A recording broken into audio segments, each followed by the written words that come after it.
रामायण के मेकर्स ने रामायण का एक कॉमिक बुक बनाया है एंड ये देखने में काफी इंटरेस्टिंग लग रहा है। कॉमिक बुक में हमें मूवी के कैरेक्टर्स के बारे में थोड़ी बहुत बेसिक इन्फॉर्मेशन देखने मिलती है। कौन सा एक्टर कौन सा कैरेक्टर प्ले करने वाला है, उनका लुक और कॉस्ट्यूम कैसा होगा वो भी हमें देखने मिलता है। मूवी का थीम कैसा होगा उसका हमें थोड़ा बहुत आइडिया देखने मिलता है एंड मूवी की स्टोरी की थोड़ी बहुत स्नीक पिक दी गई है। सब पे एक एक करके डिटेल में बात करेंगे, तो वीडियो को एंड तक जरूर देखना। तो सबसे पहले जैसे हमने रामायण के इंट्रोडक्शन वीडियो में देखा था कि ब्लू कलर से श्री राम को रिप्रेजेंट किया गया है और रेड कलर से रावण को, जो सिंबलाइज करता है गुड वर्सेस इविल को, वही सेम चीज हमें कॉमिक बुक के इस पेज में भी देखने मिलती है। देन इस पेज में हमें रणबीर कपूर एज श्री राम दिखते हैं और पूरी अयोध्या नगरी भी दिखती है जो काफी सुंदर दिख रही है। इस पेज में हमें बताया गया है कि रामायण क्या है, रामायण हमें क्या सिखाती है एंड आज के टाइम में भी रामायण इतनी रेलेवेंट क्यों है। सबसे पहले रामायण क्या है, तो रामायण दुनिया की सबसे महान कहानियों में से एक है। ये कहानी 5000 साल से भी ज्यादा समय से एक पीढ़ी से दूसरी पीढ़ी तक सुनाई और सिखाई जा रही है।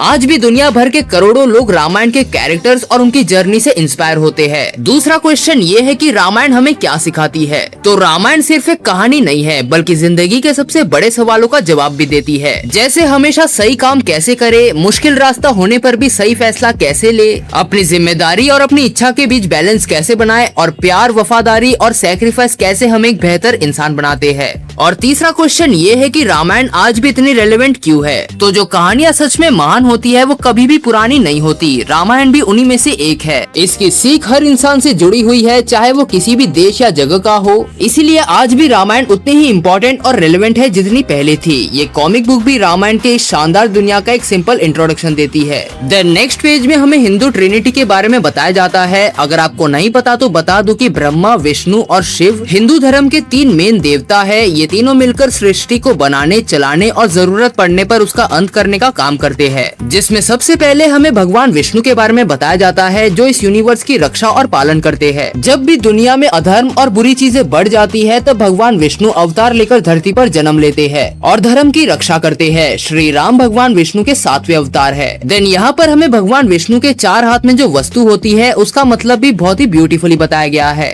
जैसे शंख ये पवित्र ओम की ध्वनि का प्रतीक है, चक्र ये समय के चक्र को दिखाता है, गदा ये ज्ञान और शक्ति का प्रतीक है और कमल ये पवित्रता और शुद्धता का प्रतीक है। भगवान विष्णु के हथियारों में सुदर्शन चक्र और शारंग धनुष शामिल है। सुदर्शन चक्र अपने निशाने को मारकर वापस विष्णु जी के पास आ जाता है। वही शारंग धनुष इतना शक्तिशाली है कि इसे सिर्फ भगवान विष्णु और उनके अवतार ही पूरी तरह कंट्रोल कर सकते हैं। देन यहाँ पर हमें भगवान विष्णु का कंप्लीट लुक देखने मिलता है जो और कोई नहीं बल्कि रणबीर कपूर ही प्ले करने वाले है। यानी कि रामायण मूवी में Ranbir Kapoor triple role play करने वाले है। सबसे पहले श्री राम का, दूसरा परशुराम जी का और तीसरा भगवान विष्णु का। यहाँ पर हमें परशुराम जी के बारे में भी थोड़ा बहुत बताया जाता है कि परशुराम जो भगवान विष्णु के 6th अवतार है। सीता स्वयंवर में शिव धनुष टूटने के बाद गुस्से में श्री राम के पास आए, लेकिन जब उन्हें पता चला कि श्री राम भी भगवान विष्णु के ही अवतार है तो उनका गुस्सा शांत हो गया और उन्होंने अपना विष्णु धनुष श्री राम को दे दिया, फिर शांति से वहाँ से चले गए। इसी सीन का हमें यहाँ एक फोटो भी देखने मिलता है जिसमें परशुराम श्री राम को अपना शारंग धनुष दे रहे हैं। राम ग्लिम्स में भी हमें इस सीन का एक छोटा सा क्लिप देखने मिलता है जब महाराज दशरथ अपने 4 पुत्रों की शादी कराकर मिथिला से अयोध्या वापस लौट रहे होते हैं। तब रास्ते में भगवान परशुराम का आगमन होता है और उनका श्री राम के साथ एक हिस्टोरिक कन्फ्रंटेशन होता है। ये वर्जन वाल्मीकि रामायण के अकॉर्डिंग है। ज्यादातर टीवी सीरियल्स में हमने देखा है कि परशुराम जी सीता जी के स्वयंवर के टाइम ही आ जाते हैं, लेकिन ये प्रसंग तुलसीदास जी के रामचरितमानस में मिलता है। देन हमें ब्रह्मा जी के बारे में बताया जाता है जो पूरे यूनिवर्स और उसमें मौजूद हर चीज के क्रिएटर है। उनके 4 सर है जो चारों दिशाओं की तरफ देखते हैं एंड यहाँ पर भी हमें ब्रह्मा जी के 4 हाथ में जो वस्तु होती है उसको ब्यूटीफुली बताया गया है। जैसे कमल ये क्रिएशन का प्रतीक है, पुस्तक ये ज्ञान का प्रतीक है, माला ये समय के बार बार चलने वाले चक्र को दिखाती है और कमंडल ये ब्रह्मांड की दिव्य ऊर्जा यानी कि कॉस्मिक एनर्जी का प्रतीक है। देन ब्रह्मा जी ने जो वरदान दिए थे उसके बारे में बताया गया है। पहला भगवान ब्रह्मा ने महर्षि वाल्मीकि को दिव्य दृष्टि का वरदान दिया था जिससे उन्होंने रामायण की रचना की और दूसरा उन्होंने लंका के राजा रावण को वरदान दिया था कि उसे देवता, राक्षस, नाग या आत्मा नहीं मार सकेंगे। इसी वरदान की वजह से रामायण की आगे की कहानी शुरू हुई। देन यहाँ पर हमें बताया गया है कि भगवान ब्रह्मा ने हिंदू धर्म के सबसे शक्तिशाली दिव्य अस्त्र को बनाया है जिसका नाम है ब्रह्मास्त्र। ब्रह्मास्त्र बहुत ही शक्तिशाली और बिल्कुल सही निशाने लगाने वाला अस्त्र था। इसे सिर्फ खास मेंटल पावर से ही चलाया जा सकता था। इसका इस्तेमाल एक व्यक्ति सिर्फ एक बार और सिर्फ सही काम के लिए ही कर सकता था।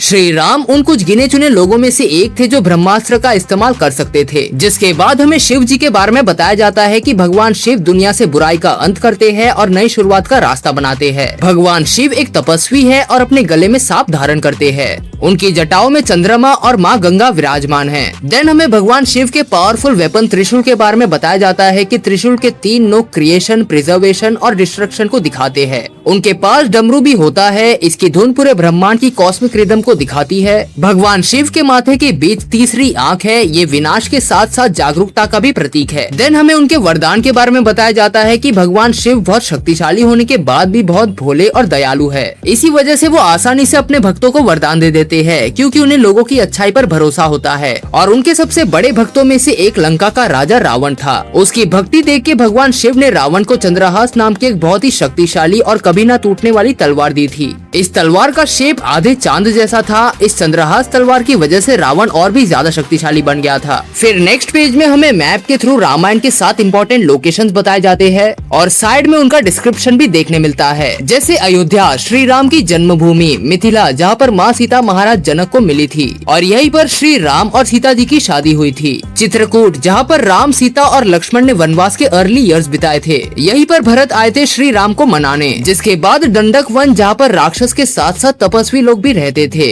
राम, सीता और लक्ष्मण वनवास के समय इस जंगल के पंचवटी में रहे थे। जनस्थान जहाँ पर लक्ष्मण ने सेल्फ डिफेंस में शूर्पणखा की नाक काट दी थी और यहीं पर श्री राम ने रावण के 2 भाई खर और दूषण और उनके 14,000 राक्षसों को अकेले हराया था। पंचवटी जहाँ से रावण ने सीता जी का हरण किया था और लास्ट लंका जो रावण का राज्य था और यहीं पर श्री राम ने रावण का वध किया था। देन हमें श्री राम की जन्मभूमि अयोध्या नगरी दिखाई जाती है जहाँ के राजा महाराज दशरथ थे and it looks perfectly beautiful. फिर हमें अयोध्या फैमिली ट्री भी देखने मिलती है। महाराज दशरथ की 3 रानियां थी। पहली रानी कौशल्या जिनसे श्री राम हुए, उनकी पत्नी सीता जी। दूसरी रानी सुमित्रा जिनसे लक्ष्मण और शत्रुघ्न हुए, लक्ष्मण की पत्नी उर्मिला और शत्रुघ्न की पत्नी श्रुतकीर्ति। और तीसरी रानी कैकेयी जिनसे भरत हुए, उनकी पत्नी मांडवी। देन रणबीर कपूर को एस प्रभु श्री राम इंट्रोड्यूस किया जाता है and Ranbir Kapoor looks perfect as Prabhu Shri Ram. जिसके बाद हमें श्री राम के कैरेक्टर के बारे में भी थोड़ा बहुत बताया जाता है कि श्री राम हमेशा धर्म, सच्चाई और अपने कर्तव्य का पालन करते थे। वो हर सिचुएशन में सही फैसला लेते थे, चाहे उसके लिए उन्हें खुद कितनी भी तकलीफ क्यों ना उठानी पड़े। श्री राम एक महान योद्धा और बहुत ही कुशल धनुर्धारी थे। वो कई दिव्य अस्त्रों का इस्तेमाल कर सकते थे, जैसे धर्म चक्र, विष्णु चक्र और सबसे शक्तिशाली ब्रह्मास्त्र। श्री राम अयोध्या के राजा दशरथ के सबसे बड़े पुत्र थे। उनका स्वभाव बहुत ही दयालु, विनम्र और शांत था। इसी वजह से अयोध्या के सभी लोग उनसे बहुत प्रेम करते थे और उन्हें राजा दशरथ का सही उत्तराधिकारी माना जाता था। लेकिन राजा दशरथ की एक पत्नी कैकेयी ने उन्हें याद दिलाया कि उन्होंने पहले उसे 2 वरदान दिए थे। कैकेयी ने उन वरदानों में मांगा कि उनका बेटा भरत अयोध्या का अगला राजा बने और श्री राम को 14 साल के लिए वनवास भेजा जाए। श्री राम ने बिना किसी विरोध के अपने पिता का वचन निभाया और अपनी पत्नी सीता और छोटे भाई लक्ष्मण के साथ वनवास चले गए। वनवास के 14 सालों में श्री राम ने कई राक्षसों से युद्ध किया, बहुत सी कठिनाइयों का सामना किया और कई सच्चे मित्र बनाए। इन सब घटनाओं से श्री राम का साहस, धैर्य और आदर्श चरित्र का पता चलता है। जिसके बाद साई पल्लवी को एज माता सीता इंट्रोड्यूस किया जाता है, जिसमें हमें सीता जी के बारे में बताया जाता है कि ऐसा माना जाता है कि माता सीता का जन्म दिव्य था। उनका जन्म किसी इंसान से नहीं हुआ था, बल्कि वो भूमि देवी की पुत्री मानी जाती है। राजा जनक को हल चलाते वक्त खेती की जमीन में एक बच्ची मिली। उन्होंने उस बच्ची को गोद लिया और उसका नाम सीता रखा। सीता का मतलब होता है हल से बनी हुई रेखा। माता सीता बहादुर और वफादार थी। उन्होंने अपनी मर्जी से महल की सारी सुख सुविधाएं छोड़कर श्री राम के साथ 14 साल के वनवास में जाना पसंद किया, जबकि उनके लिए जाना जरूरी नहीं था। सीता जी अपनी बात रखने में भी कभी पीछे नहीं हटती थी, भले ही सामने श्री राम ही क्यों ना हो। इसका एक एग्जाम्पल मैं तुम्हें बताता हूँ। जब श्री राम को 14 साल का वनवास मिला था, तब उन्होंने सीता जी से कहा कि तुम अयोध्या में ही रहो, क्योंकि जंगल का जीवन बहुत कठिन और खतरनाक होगा। लेकिन सीता जी ने साफ मना कर दिया। उन्होंने श्री राम से कहा कि पत्नी का धर्म है कि वो हर सुख दुख में अपने पति के साथ रहे। उन्होंने अपनी बात मजबूती से रखी और कहा कि अगर उनके पति वन जाएंगे तो वो भी उनके साथ ही जाएंगी। आखिर में श्री राम को सीता जी की बात माननी पड़ी और वो उन्हें अपने साथ वनवास ले गए। जिसके बाद जब रावण ने माता सीता का हरण किया, तब भी उन्होंने हिम्मत नहीं हारी। उनकी समझदारी और धैर्य की वजह से श्री राम को उन्हें ढूंढने और उन तक पहुंचने में मदद मिली। फॉर एग्जाम्पल, जब रावण माता सीता का हरण करके पुष्पक पूर्वक विमान से लंका ले जा रहा था,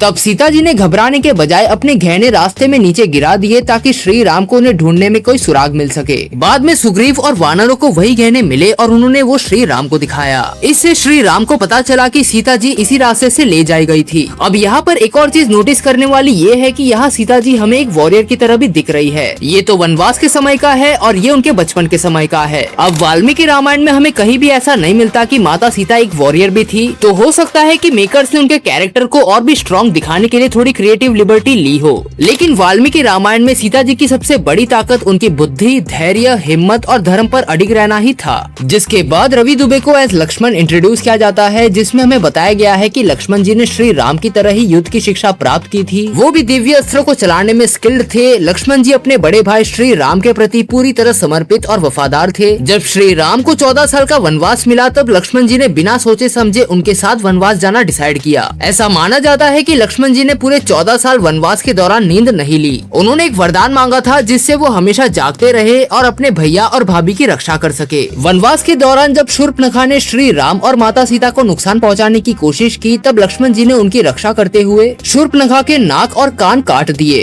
इसी घटना के बाद रामायण का सबसे बड़ा संघर्ष शुरू हुआ और बाद में रावण ने माता सीता का हरण किया। जिसके बाद आदिनाथ कोठारे एज भरत, जिसमें बताया गया है कि भरत राजकुमार होते हुए भी कभी राजगद्दी या शक्ति के लालच में नहीं पड़े। उनके लिए सबसे जरूरी चीज धर्म और अपने बड़े भाई श्री राम का सम्मान था। जब श्री राम को वनवास मिला और अयोध्या का राज्य भरत को दिया गया तब उन्होंने इसे एक्सेप्ट नहीं किया। वो जंगल गए और श्री राम से अयोध्या वापस आकर राजा बनने की रिक्वेस्ट की। भरत ने ये भी कहा था कि अगर जरूरत हो तो वो खुद 14 साल का वनवास काट लेंगे, लेकिन श्री राम अयोध्या लौट आए। लेकिन जब श्री राम ने पिता का वचन निभाने के लिए मना कर दिया तब भरत ने भी अपना कर्तव्य निभाया। उन्होंने श्री राम की चरण पादुका को अयोध्या के सिंहासन पर रख दिया और खुद को सिर्फ उनका प्रतिनिधि मानकर राज्य चलाया। यहाँ तक कि वो खुद 14 साल तक वनवासियों की तरह रहे हैं। पूरे 14 साल तक भरत जी ने श्री राम की वफादारी और भक्ति के साथ इंतजार किया। इसी वजह से उन्हें प्रेम, त्याग और भाई के प्रति समर्पण का प्रतीक माना जाता है। जिसके बाद नीतीश शर्मा एज शत्रुघ्न, जिसमें उनके बारे में बताया गया है कि शत्रुघ्न अयोध्या के सबसे छोटे राजकुमार थे। उनका स्वभाव बहुत शांत और विनम्र था। उनका अपने बड़े भाई भरत के साथ बहुत गहरा रिश्ता था और वो हमेशा उनके साथ खड़े रहते थे। जब श्री राम 14 साल के वनवास पर गए तब शत्रुघ्न जी ने भरत का साथ दिया और अयोध्या की व्यवस्था बनाए रखने में उनकी मदद की। उन्हें न्याय बहुत पसंद था। जब उन्हें पता चला कि मंथरा की वजह से श्री राम को वनवास मिला है तब गुस्से में आकर उन्होंने मंथरा को सजा देने की कोशिश की, लेकिन भरत जी ने उन्हें रोका क्योंकि श्री राम कभी किसी महिला को हानि पहुंचाने की अनुमति नहीं देते। और ऐसा भी माना जाता है कि शत्रुघ्न जी भगवान विष्णु के सुदर्शन चक्र के अवतार थे। जिसके बाद अरुण गोविल को एज महाराज दशरथ इंट्रोड्यूस किया जाता है। एंड यस, ये वही है जिन्होंने रामानंद सागर जी के रामायण में श्री राम का रोल प्ले किया था। एंड इस बार नमित मल्होत्रा के रामायण में वो श्री राम के पिता महाराज दशरथ का रोल निभाने वाले हैं। महाराज दशरथ के बारे में बताया गया है कि 3 पत्नियों और एक समृद्ध राज्य के बावजूद राजा दशरथ को पुत्र की इच्छा थी। उनकी प्रार्थना सफल हुई और उनके 4 पुत्र हुए। सबसे बड़े राम उनके सबसे प्रिय थे, लेकिन कैकेयी को दिए गए वचन के कारण दशरथ जी को राम को 14 साल के लिए वनवास भेजना पड़ा।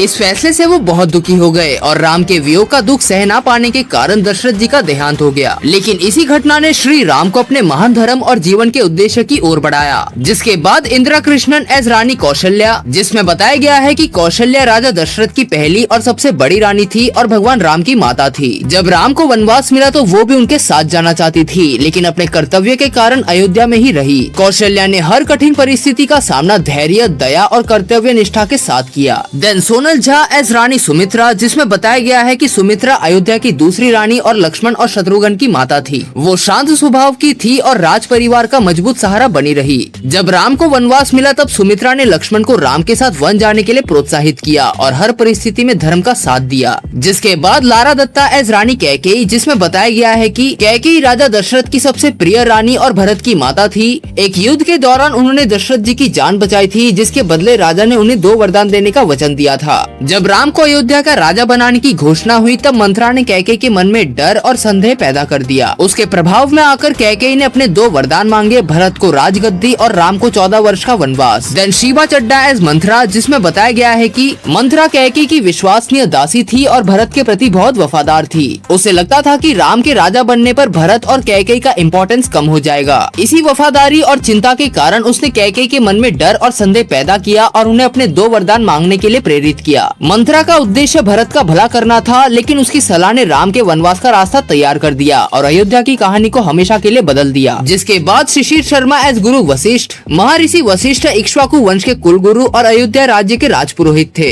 वे राजा दशरथ और पूरे राज परिवार के मार्गदर्शक थे। पुत्र प्राप्ति यज्ञ के आयोजन में वशिष्ठ जी का महत्वपूर्ण योगदान था, जिसके फल स्वरूप राम, भरत, लक्ष्मण और शत्रुघ्न का जन्म हुआ। जब विश्वामित्र जी राम को अपने साथ ले जाना चाहते थे, तब वशिष्ठ जी ने ही दशरथ जी को समझाया था कि ये राम के दिव्य उद्देश्य की शुरुआत है, तो उन्हें जाने दो, उसमें राम की ही भलाई है। और राम के वनवास के दौरान भी उन्होंने भरत को मार्गदर्शन दिया और अयोध्या को स्थिर बनाए रखा। देन अजिंक्य दियो एज महर्षि विश्वामित्रा। विश्वामित्रा पहले एक शक्तिशाली राजा थे, लेकिन कठोर तपस्या के बाद वे ब्रह्म ऋषि बने। जब ताड़का, सुबाहु और मारीच जैसे राक्षस उनके यज्ञों में विघ्न डालने लगे, तब विश्वामित्र जी अयोध्या आए और राम की सहायता मांगी। उन्होंने राम और लक्ष्मण को वन में ले जाकर दिव्य अस्त्र शस्त्र, मंत्रों और युद्ध का ज्ञान दिया और विश्वामित्र जी ही राम को मिथिला ले गए थे, जहाँ राम ने शिव धनुष तोड़ा और माता सीता से विवाह किया। जिसके बाद मुकेश तिवारी एज अगस्त्य मुनि। अगस्त्य ऋषि बहुत ही महान और शक्तिशाली ऋषि थे। वनवास के दौरान उन्होंने श्री राम, माता सीता और लक्ष्मण का स्वागत किया और उन्हें राक्षसों से सुरक्षित जगह दी। जब अगस्त्य ऋषि को समझ आया कि श्री राम एक दिव्य मिशन पर है,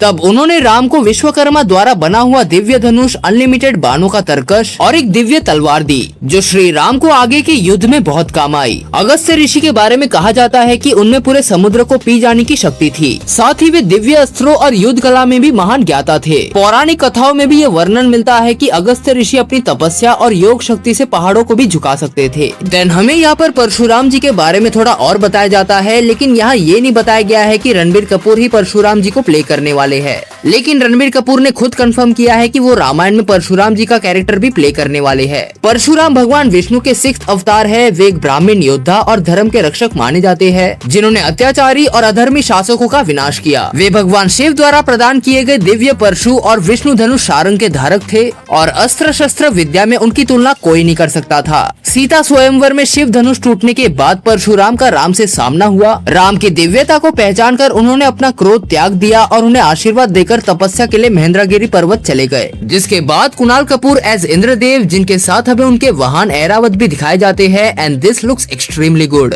इंद्र देवताओं के राजा है और आकाश, बारिश और बिजली के देवता माने जाते हैं। इंद्र अपने दिव्य सफेद हाथी ऐरावत पर सवार होते हैं और स्वर्ग लोक पर शान से राज करते हैं। इंद्रदेव ने ओरिजिनल राक्षस रूलर्स को हरा दिया था, जिससे रावण के अंदर बदले की आग भड़क उठी। इसके बाद रावण ने ब्रह्मा जी की तपस्या करके लगभग अजय होने का वरदान पाया और इंद्र की सेना को हराकर लंका को दोबारा राक्षसों के कंट्रोल में ला दिया। इंद्रदेव पूरी रामायण के दौरान श्री राम पर नजर रखते हैं, क्योंकि वो पहचान लेते हैं कि राम भगवान विष्णु के अवतार है, जो धर्म को दोबारा स्थापित करने आए हैं। जिसके बाद हमें ऐरावत के बारे में बताया जाता है कि ऐरावत इंद्र के वाहन है। ये एक दिव्य सफेद हाथी है, जिनके 6 दांत है और इनका जन्म समुद्र मंथन से हुआ था। जिसके बाद Anupam Kher as Jatayu. Obviously Jatayu CGI character होंगे, जिनको अनुपम खेर अपनी आवाज देंगे। जटायु वल्चर्स के राजा थे और राजा दशरथ के बहुत अच्छे मित्र थे। वे अपने वफादारी, साहस और धर्म के प्रति समर्पण के लिए जाने जाते थे। जटायु के पास विशाल पंख, तीखी चोंच और शक्तिशाली पंजे थे। वे आकाश में युद्ध करने की असाधारण क्षमता रखते थे।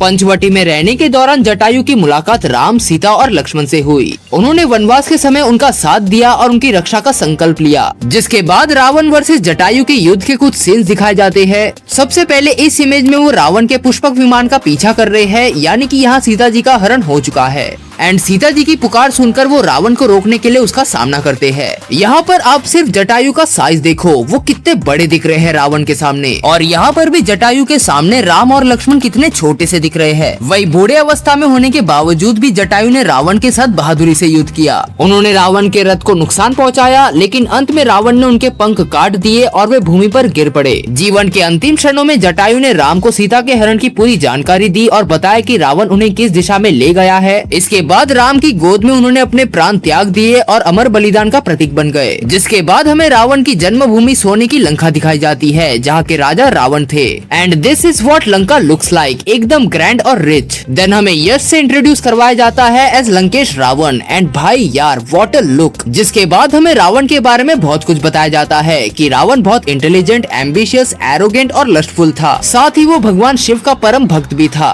रावण एक बहुत बड़ा विद्वान था, उसे शस्त्र पढ़ना गाना और वीणा बजाना बहुत पसंद था। राजगद्दी संभालने से पहले उसे दशानन कहा जाता था, जिसका मतलब होता है 10 सिरों वाला। जब रावण ने देखा कि राक्षसों की शान और ताकत कम हो रही है क्योंकि लंका पर उसके सौतेले भाई कुबेर का राज था, तब उसे बहुत गुस्सा आया। इसलिए रावण ने भगवान ब्रह्मा की लगभग 10,000 साल तक कठोर तपस्या की और कई वरदान प्राप्त किए। ब्रह्मा जी के वरदान की वजह से रावण देवताओं, दानवों और कई दिव्य जीवों के लिए लगभग अजय हो गया था। वरदान मांगते वक्त रावण ने इंसान और वानरों का नाम ही नहीं लिया क्योंकि वो उन्हें बहुत कमजोर समझता था। आखिरकार यही उसकी सबसे बड़ी गलती बनी। इस पेज में रावण की सबसे बड़ी कमजोरी उसकी वासना यानी कि लस्ट बताई गई है, जिसकी वजह से उसने माता सीता का हरण किया। आखिर में इसी फैसले ने उसके विनाश की नींव रख दी क्योंकि श्री राम के साथ उसका युद्ध हुआ और उसका अंत हो गया। तो जिन लोगों को डाउट था कि मूवी में रावण को अच्छा ना दिखा दे, उनका डाउट अब क्लियर हो गया होगा, क्योंकि इस कॉमिक बुक में रावण को साफ साफ प्रॉपर विलन बताया गया है विथ नो ग्लोरिफिकेशन। जिसके बाद शोभाना एस कैकसी जो रावण की मम्मी है, कैकसी असुर राजा सुमाली की पुत्री और रावण, कुंभकर्ण, विभीषण और शूर्पणखा की माता थी। उनका विवाह ऋषि विश्रवा से हुआ था। जब देवताओं ने असुरों को पराजित कर दिया और लंका पर कुबेर का शासन हो गया, तब कैकसी ने अपने कुल की पुरानी शान वापस लाने का संकल्प लिया।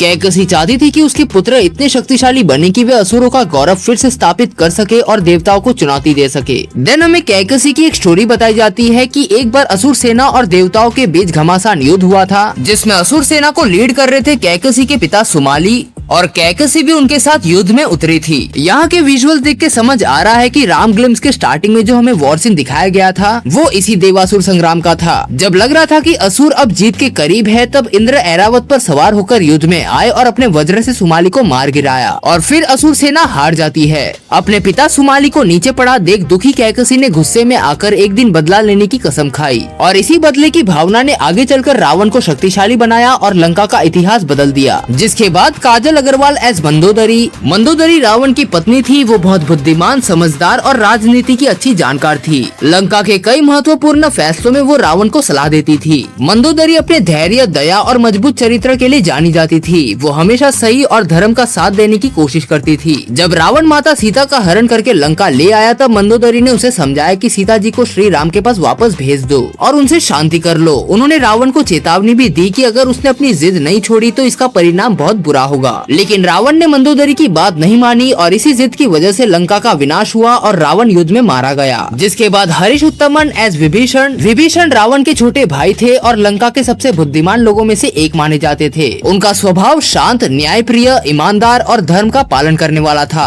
वो हमेशा सही बात का साथ देते थे, चाहे सामने उनका भाई रावण ही क्यों ना हो। विभीषण एक कुशल योद्धा और बेहतरीन रणनीति बनाने वाले भी थे। उन्हें धर्म ग्रंथों और राज्य चलाने की भी अच्छी जानकारी थी। जब रावण ने माता सीता का हरण किया, तब विभीषण ने बार बार रावण को सीता जी को वापस भेजने और श्री राम से शांति करने की सलाह दी थी। लेकिन जब रावण ने उनकी बात नहीं मानी और उनका अपमान किया, तब विभीषण ने लंका छोड़कर श्री राम का साथ देने का फैसला किया, क्योंकि उनके लिए धर्म और सच्चाई सबसे ऊपर थी। जिसके बाद विवेक ओबरॉय एज विद्युत जीवा जो एक राक्षस राजकुमार और शूर्पणखा का हस्बैंड था। कुछ वर्जन्स के अकॉर्डिंग विद्युत जीवा शूर्पणखा का पति था और उसकी मौत रावण के हाथों हुई थी, क्योंकि वो एक राइवल क्लैन से था। इसके बाद शूर्पणखा के दिल में रावण के लिए नफरत आ गई एंड इस थियरी के हिसाब से बदला लेने के लिए वो जानबूझकर श्री राम और लक्ष्मण के पास गई थी, उन्हें परेशान किया और अपनी नाक कटवाने के बाद रावण के पास पहुंचकर राम और लक्ष्मण के खिलाफ उसे भड़काया। साथ ही उसने माता सीता की सुंदरता का भी वर्णन किया था, क्योंकि उसे पता था कि रावण सीता जी की सुंदरता का वर्णन सुनकर उन्हें हरण करने की कोशिश करेगा और अगर ऐसा हुआ तो श्री राम रावण का वध कर देंगे, जिससे शूर्पणखा का बदला पूरा हो जाता। लेकिन बाद में रावण ने खुद सामने जाने के बजाय मारीच की मदद से चाल चली और सोने के हिरण का जाल बिछाकर माता सीता का हरण कर लिया।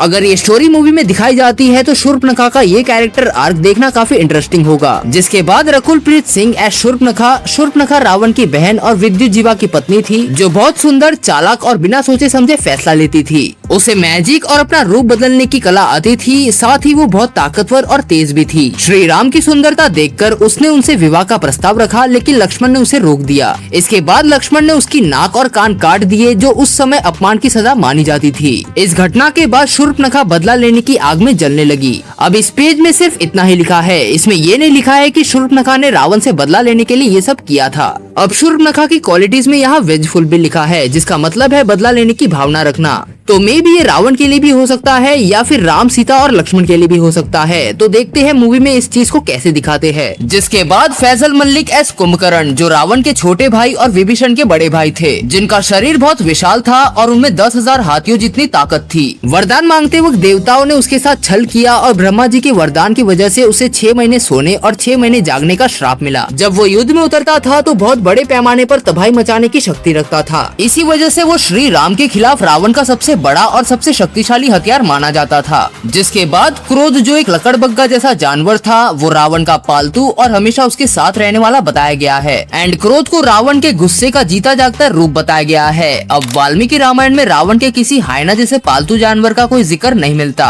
इसलिए हो सकता है कि यहाँ मेकर्स ने क्रिएटिव लिबर्टी ली हो और क्रोध को रावण के गुस्से का सिंबॉलिक रूप दिखाया हो। Then Saurabh Sachdeva as Marich and Parminder Chadda as Subahu, ये वही दो राक्षस है जो जंगल में ऋषियों के यज्ञों को डिस्टर्ब करते थे, उन पर खून, चमड़ी और गंदगी बरसाकर। जिसके बाद जब वो दोनों ऋषि विश्वामित्र को भी परेशान करने लगे, तब विश्वामित्र जी श्री राम की हेल्प मांगते हैं वो दोनों को खत्म करने के लिए। जिसके बाद राम सुबाहु को मार देते हैं और मारीच को वो बिना नोक वाले बाण की मदद से 100 योजन दूर फेंक देते हैं। इस इंसिडेंट के बाद मारीच तपस्वियों की तरह रहने लगता है अंटिल रावण उससे हेल्प मांगने आता है सीता जी के हरण के लिए, क्योंकि उसे इल्यूजन और जादू में महारत हासिल थी और वो अपना रूप भी बदल सकता था। जब रावण मारीच से मदद मांगने आता है तब मारीच रावण को बहुत समझाता है कि वो श्री राम से दुश्मनी ना करे, लेकिन रावण मारीच की बात नहीं मानता और फिर मारीच को मजबूरी में रावण की हेल्प करनी पड़ती है क्योंकि वो रावण से लॉयल था। जिसके बाद मारीच गोल्डन डियर बनकर श्री राम को डिस्ट्रैक्ट करता है और रावण सीता जी का हरण कर लेता है। जिसके बाद कंचन चेतल एस ताड़का, जो मारीच और सुबाहु की मम्मी थी, जिनके पास 1000 हाथियों की शक्ति थी, ये भी जंगल में ऋषियों को परेशान करती थी, इसलिए विश्वामित्र जी श्री राम को ताड़का का भी वध करने के लिए कहते हैं, जिसका छोटा सा क्लिप हमने राम ग्लिम्स में देखा था। जिसके बाद खर और दूषण, जो रावण के हाफ ब्रदर्स थे, शूर्पणखा रावण से पहले खर के पास गई थी और उन्हें बदला लेने को कहा। खर ने पहले 14 राक्षस भेजे, लेकिन श्री राम ने आसानी से सबका वध कर दिया। इसके बाद खर और दूषण खुद 14,000 राक्षसों की सेना लेकर श्री राम पर हमला करने आए, लेकिन श्री राम ने अकेले ही खर, दूषण और उनकी पूरी 14,000 राक्षसों की सेना का वध कर दिया। इसी हार के बाद शूर्पणखा रावण के पास गई और फिर सीता हरण की घटना हुई। देन हमें रावण के पुष्पक विमान के बारे में बताया जाता है कि पुष्पक विमान को विश्वकर्मा ने बनाया था।